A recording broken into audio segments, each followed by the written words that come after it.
Bristol, so if you want to see what I get up to, then make sure that you continue watching this vlog. So I've just come to Henry Street and I'm going to walk to the Roman Bath to start off my staycation in Bath. And I'm not going to lie, but I'm a little bit disappointed with the weather. It is raining. I feel like I haven't seen many of the views yet. Almost all of the buildings are in this beautiful golden stone colour. Bath has actually been a World Heritage Site since 1987.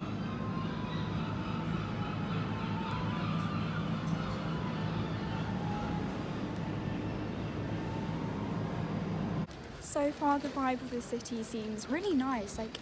There's not that many people around. I mean, that's probably because of the rain. It just seems like a really cute, comfortable city. And it's actually meant to be the largest, I just found something. Bath is meant to be the largest city in Somerset, and it's named after the Roman baths. I'm just going to be giving some interesting facts throughout this vlog. I'm just trying to work out where the entrance is now, then I will show you what it looks like.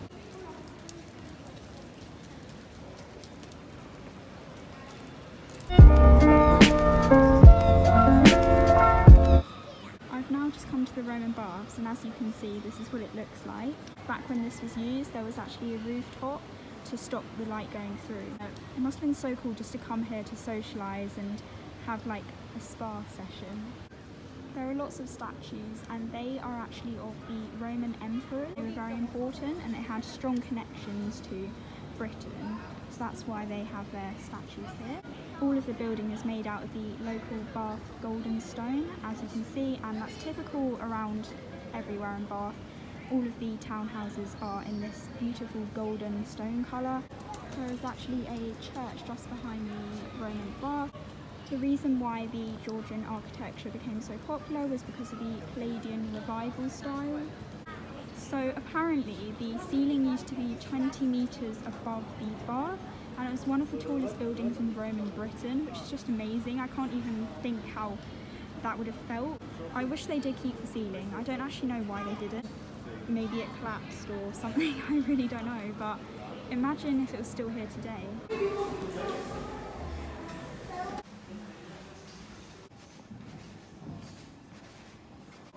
These are the stones that ensured that the sacred hot springs were kept in place. I'm having to talk really loud now because I've just come to some surplus hot springs which actually flows into the Roman drain and the river Avon. I've never seen anything like this before. It's quite incredible. As you can see, like the steam coming off the springs because they're so hot. It almost looks like the rock is melting. I have just come to the section of the museum tour that's basically saying how in the Roman times they made brick making very popular. The Romans brought brick making as an industry to Britain.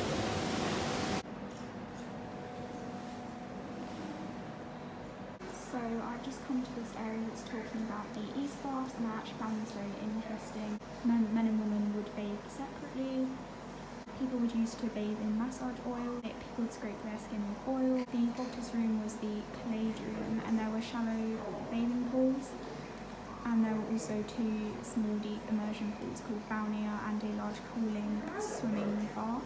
Here is what the hot room Palladium looked like, and basically this is just like the hottest area of the Roman baths.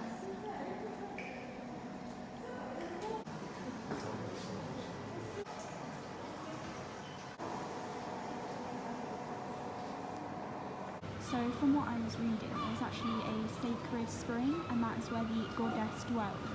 And then surrounded by that sacred spring is like the temples and the bath. Under this building there are hot springs, and they are kept in a reservoir, so it's very hot, and then that just rises up to the top, and then that's how the hot spring is formed. The Romans used the hot springs to make the bath warm. I nearly slipped, so if you come here, make sure you're careful because it's really slippery and the stones, the ground isn't even at all. Lots of areas where I can imagine the Romans would have socialised, like there's lots of benches and lots of areas where they could just hang out. It would have taken a lot to manage this place. They needed to have lots of different people to keep it running. I read that they had like doctors, servants, they had so many different people, and there was just one person who managed all of these people. I really like how the Roman baths is set up. They've got like nice paths so you can walk along and you can read lots of information. It's really simple and clear to just follow along, and the information that they give you is like really straight to the point and gives you all the facts that you need to know. There's so many arches.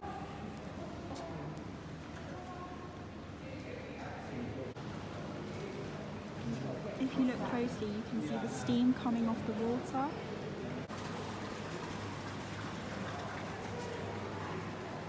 So I just found out that the pool with all of the coins in was actually the last pool that the Romans would go in because it was cold, and it was just known as like the plunge pool. Just found out the area with the bricks would have actually been lit with fire. I've just come out of the Roman baths and I'm now just walking more through the city centre. I thought I would be there for a lot longer, but as it was a lot smaller than I expected, it didn't take me as long. I thought I'd be there for around 2 hours, but I was only there for like just over an hour.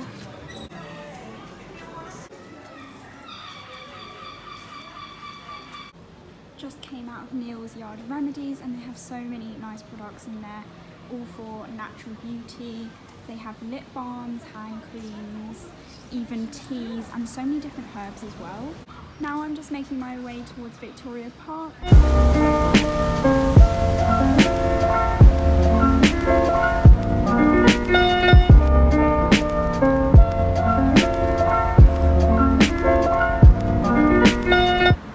I have now just got myself to Gay Street, and behind me is the circus. There's a beautiful view just going along Gay Street, which I feel like you have to see. It's just so gorgeous, and then you've got the view of the trees and then all of the Georgian houses in the background. So now I'm just going to make my way around the circus. There is a really long Georgian townhouse just going all the way along the circus, and this is typical of the crescent architectural style that the Georgians used. It's very peaceful and quiet, and I think that is because it's meant to be one of the most affluent areas of Bath. If you go into the centre of the circus, or if you get into a specific point of the circus, when you say something, your voice echoes back. So I'm just going to make my way into the centre of this and see whether my voice echoes. I've tried so many different spots, but I feel like my voice isn't echoing. I'm not sure if I just haven't found the right spot. What I just showed you is Gay Street, and this is what it looks like from further back in the centre of the circus.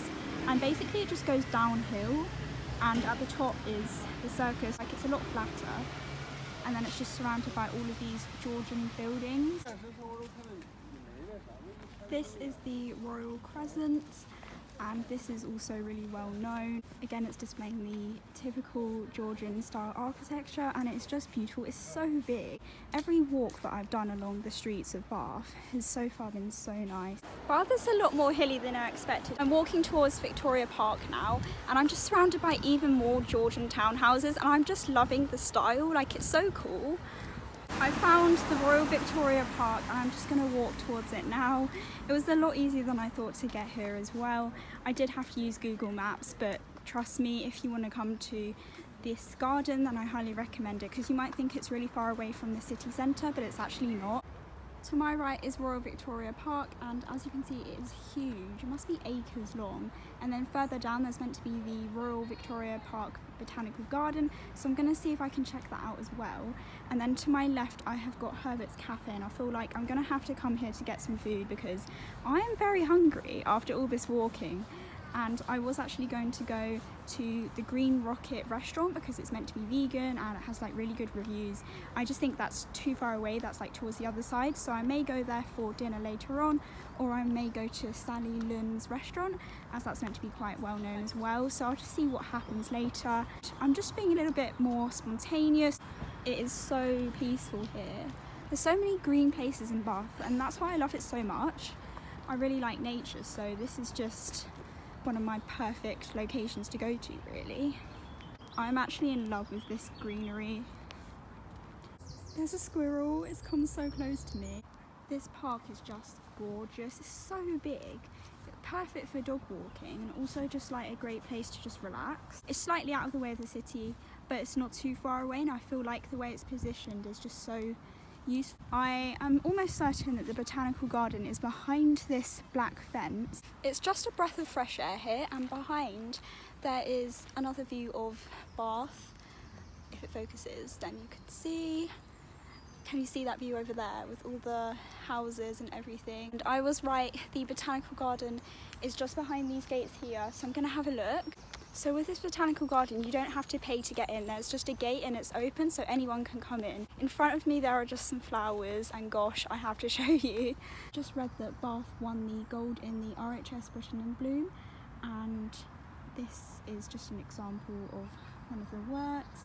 There are just many more flowers and benches. Something I've noticed about Bath, there's a lot of squirrels. It's so hot now, I'm going to have to take off some of my clothes. We walk for a long time, and also the weather is like that strange temperature where it's like not above 20 degrees but it's just below, but it's like quite humid. There aren't actually signs next to the flowers, so I don't actually know what some of these flowers are called, whereas another botanical garden that I went to was the Chelsea Physic Garden, and what I liked about that one is that they actually have signs next to all of the flowers and trees, so you actually know their names and you get to know some facts about them. The vibe is a little bit different. It's more just like you walk along this garden and you sort of see what every plant says for itself, and you kind of like get to decide what all of the flowers mean to you and sort of have to investigate them a bit more yourself. Just got so many trees just towering above me, and there's lots of different trees with flowers as well. Like, I'm not actually sure what this tree is called, but very, very pretty. I've come to some beautiful pink roses, and I'd actually love to know what exact colour the shade of this rose is, because this is my favourite colour of pink ever. I've now just come to a bench.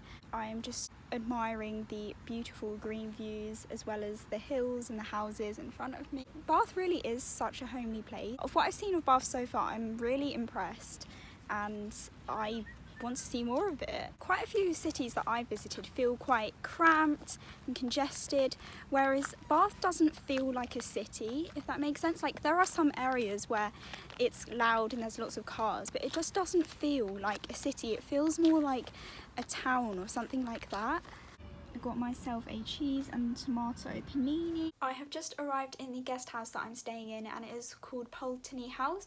It's actually rated 4-star, and so far it looks really nice. I've travelled on my own because I've heard some like nice things about Bath, and I did some research before I came. It's quite a simple place to navigate your way around, and also there's so many different things that you can see. Like, there's so many historical things, there's lots of gardens, there's lots of spas, lots of social places, so many hotels. Pulteney House is a modern mansion and there's lots of elegant rooms. From looking back at the footage from my videos that I've done so far in Bath, I would actually just like to add some more facts because I think they're interesting, and because Bath is basically built on this whole Roman bath system, I feel like it's quite important. I really want to just say in this video is that the Roman baths had started being developed in AD 43, and that was when Aqua Solstice is just the name for all of the bath buildings, including the temple, the different baths, and it is said to be very unique because it was very different to other Roman settlements, so this kind of thing had never been made before. There are so many different baths within Aqua Solstice, as you could see from all of the footage that I've shown you. For example, there's the Roman baths, there's the temple. All of the different parts of Aqua Solstice were actually made for different people. For example, the temple was actually made for a goddess called Solstice Minerva. People would travel so far just to get to the Roman bath because of its health healing properties, and how people would just go there to improve their health. For example, I think it was Queen Victoria actually went to the Roman baths quite regularly because she had a few health issues. For example, she had gout. For that time, so it was around 8,000 years ago, this would have been such a big thing for improving people's quality of life and health. I'm planning on going to Sally Loon's restaurant now, as it's meant to be one of the must-go restaurants in Bath, and then after that I'm going to go to the Thermae Bath Spa, which is actually Britain's original natural thermal spa. Thermobell Spa is meant to be a genuinely unique experience, so I thought I would have to try it out. And it's heated by 3 different hot springs. One is called Hetling Spring, the others are called Cross Spring and King Spring. All of these hot springs are made of hot, rich mineral water. I'm very excited to see what the spa's like. I don't actually know how much footage I'll be able to get of it, as I don't really think it will be possible to bring my phone there. If I can, I will try and get some footage. So here is just a better view of Pulteney House, and it's really beautiful. There's these lovely flowers, and then they've got these gardens, and it's actually, as you can see on the sign, a B&B. Got this big entrance. I'm just walking over Pulteney Bridge. This is the River Avon, and there is the weir just in the distance. I'll zoom in, as you can see that's what it looks like, but I'll try and get a closer view as well.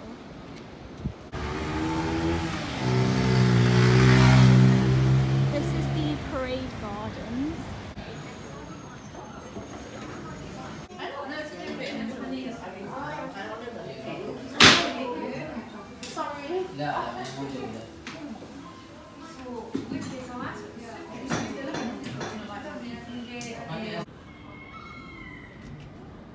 I'm now in Thermobell Spa's changing rooms. I wasn't able to get much footage outside, as there wasn't really much to see outside. There's just like a queue. Like the interior here is like really nice. It's really hot already.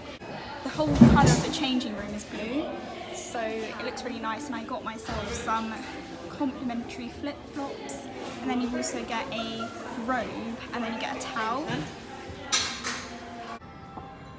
This is the outside of the Lassie Spa. And wow, I am so happy that I went there. I've learned quite a lot about it, just from sitting in the rooftop pool, and then also from sitting in the underground pool. And I'll give you some quick facts about it. It was 10,000 years ago that rainwater fell, and that created the natural thermal water, and it's 3 meters deep underground. Romans used to bathe in it 2,000 years ago. And there are 42 natural minerals inside the naturally hot water, which I think is incredible, although I did have an allergic reaction, and I think it must have been from one of the minerals in the water. I wasn't expecting that, but I guess because there are 42 minerals, there is quite a high chance that there's a chemical in one of them that you could be allergic to. If you've got skin that's quite sensitive, then you might have a higher chance of getting an allergic reaction. I just love how everywhere I'm walking there's some kind of bath. I just love that. And here I have come to the Gainsborough Busier, or actually no, this is the Gainsborough Spa Hotel. I think this is the 5-star hotel. Wow, that is stunning. I feel like I need to get a drink now because my throat is so dry from that hot water. Look at that, it's huge. I say my favourite thing about the spa was actually the rooftop pool. I thought that was so cool. The views was beautiful. There was lots of greenery. You can see the hills, and then you can see lots of houses just coming out of the green trees and the hills, and it's just so lush. It's now just the evening, and I'm just going to walk back to the guest house, and everything feels so calm and cool this evening. Like, it feels really warm. There isn't too many people around, and you sort of get that like city vibe, but it's not too in your face. I love how much space there is between shops. Like, the streets are very wide, which I really like because it feels like it's not cramped. There's so many different shops as well, which I love. I am now going to leave my room and check out of this house. I'm so happy that I did stay here because it was really cozy. I feel like I've made the most out of my trip so far, so I'm going to say goodbye to this room, and I'll see you where I next end up. Hello, I just arrived in Bristol, come to the Clifton Bridge. So far, my impression of Bristol is that it's like a really big city, which isn't bad or anything. It's got like quite a cool culture, and the houses are so beautiful. Like, they've all got their own individual style. Compared to Bath, all of the houses and like townhouses all were in the same style with like the same coloured stone, whereas in Bristol, like, all of the houses are different colours. There's actually a lot of balconies as well, which I really think is cool, and there's lots of like flowers as well, like sort of like Bath in that sense. But wow, this bridge is huge. Oh my god. So as you can see, the houses are just so beautiful. They're all so unique, and I really do like the balconies, as I mentioned. And look at that as a view. I mean, imagine waking up to one of these houses and then having this bridge as your view, and then that as your view as well. Here is a closer view of the bridge. I am planning on walking over it in a little bit, but first of all I'm just going to sit on this bench here and just admire the view. Like Bath, Bristol straddles the River Avon. To get the best view of the River Avon, it's recommended to go over Clifton Bridge. I'm going to try and be brave and go over the bridge, even though right now it looks so high and I'm not even on it. Bristol is said to have a prosperous maritime history, and that's why there is a harbour, I'm assuming, but I'm not going to be able to go to that today. I did actually go past it in the car. I couldn't really see that much of it though, but I think the buildings are meant to be really beautiful there. What I find particularly interesting is that Bristol was the world's first manufacturer of hot air balloons. I haven't seen any yet, I really want to. The reason why I decided mainly to come to the Bristol Suspension Bridge is because it's meant to be Bristol's landmark, so people just know Bristol for this bridge. The world's first modern bungee jump happened from the Clifton Bridge.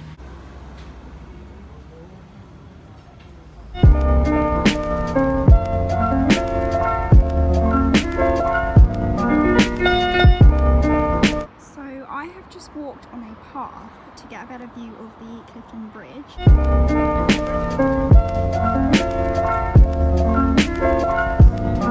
In front of me are the Royal York Crescent buildings.